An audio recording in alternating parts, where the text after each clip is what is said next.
Hi guys, welcome to our presentation on the CNN disaster after Hurricane Harvey.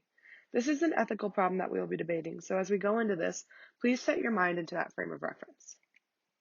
So to give you some backstory, in August of 2017, Hurricane Harvey decimated certain areas of Texas with severe flooding and storms that forced many people out of their homes. Many news stations flocked to cover the scene, including CNN's Rosa Flores. Flores spoke with a woman named Danielle, who became enraged at the reporter's lack of empathy, inappropriate behavior, and her poor timing. Here we find ourselves with an ethical dilemma, which occurs when two or more moral values are in conflict with one another. This specific dilemma in this situation is whether people who have recently been through traumatic events should be approached for interviews, as well as whether or not they are fully able to consent given their state of mind.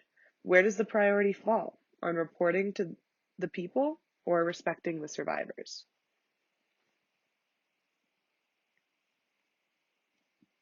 We have three stakeholders in this situation: Rosa Flores, the reporter, Danielle, the interviewee, and the CNN audience watching at home. Each stakeholder has a different set of values that are shown in this situation. For Rosa, it's transparency, timeliness, and accuracy. For Danielle, it is honesty, family, and safety. And for the audience, it is objectivity, honesty, and accuracy. So let's begin with our Potter box, which is an ethical framework used to make decisions. Potter boxes utilize 4 dimensions of moral analysis to aid when ethical dilemmas occur. These dimensions are facts, values, principles, and loyalties. There are 4 steps that we are going to take. Define the chosen moral theory, apply and explain the theory in relation to the case, describe the loyalties for a moral agent related to the theory, and give a solution related to said moral theory. Our first moral theory that we are going to be applying to this scenario is Rawls' theory of justice. This theory was created by John Rawls, and it goes off the basis that justice is the foundation of social order. This theory advocates for the weakest player in most situations. When this theory is applied to the CNN situation, we find that in order to accurately apply it, we have to look at the positions and motivations behind each of our 3 stakeholders. CNN is a news organization that dedicates itself to providing information to the public on a massive scale. Rosa Flores was simply the correspondent sent to carry out that goal. Danielle, the victim, like many other trauma victims, may be hesitant to share their story, considering it over the line and unnecessary. However, Danielle was asked by Rosa to share her opinion on television, and by agreeing to be featured on TV, Danielle consented to be asked about the trauma. We tie justice into the mix by rationalizing that the interaction brought honest and transparent information to the public, which led to a greater understanding of the terrible natural disaster that had taken place. Now, let's look at the loyalties of our stakeholders, specifically Rosa Flores. Flores' loyalty is to her audience by providing an accurate, raw, and transparent set of information.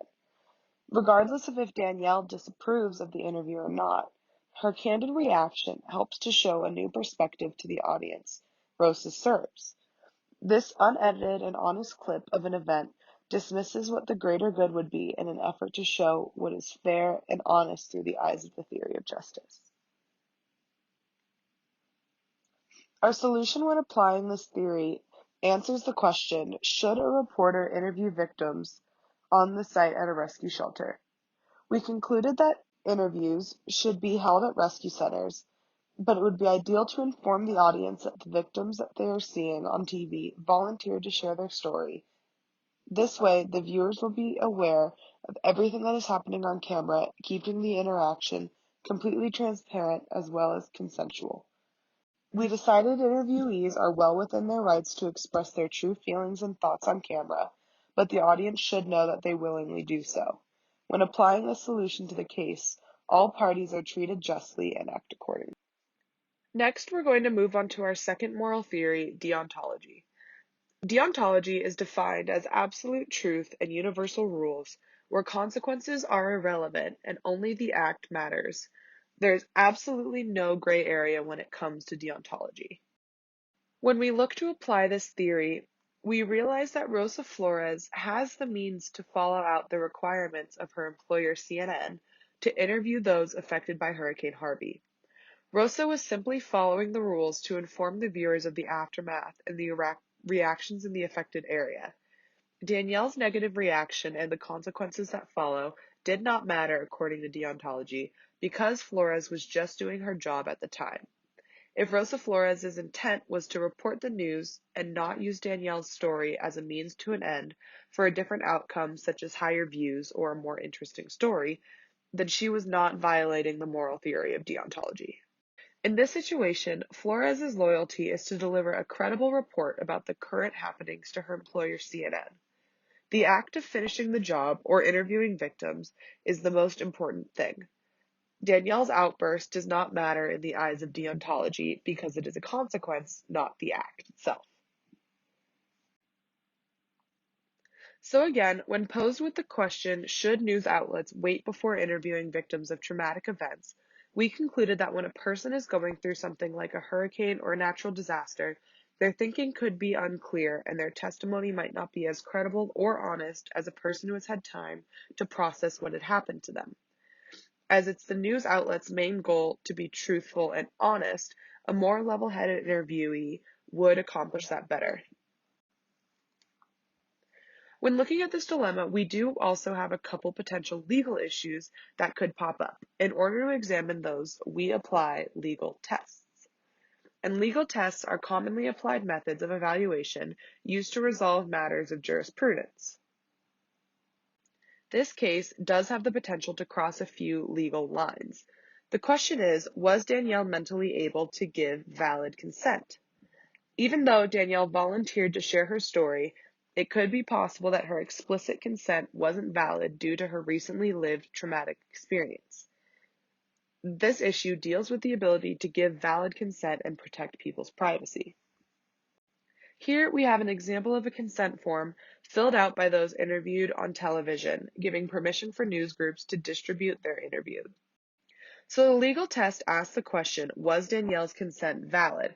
We concluded that a person is unable to give valid consent if they have a mental disorder that prevents them from understanding what they are consenting to, or if they are unable to explicitly communicate their consent. When interviewed, people sign a consent form like the one we showed earlier. Danielle chooses to be interviewed, whether she thinks it's a good idea or not. Her emotional stability does not mean she is unable to consent, so ultimately, this ethical dilemma does not have any legal risks. But CNN might want to consider one's stability after a traumatic event before choosing interviewees. Thank you guys so much for listening. I hope we were able to teach you a little bit about this subject. Have a great day.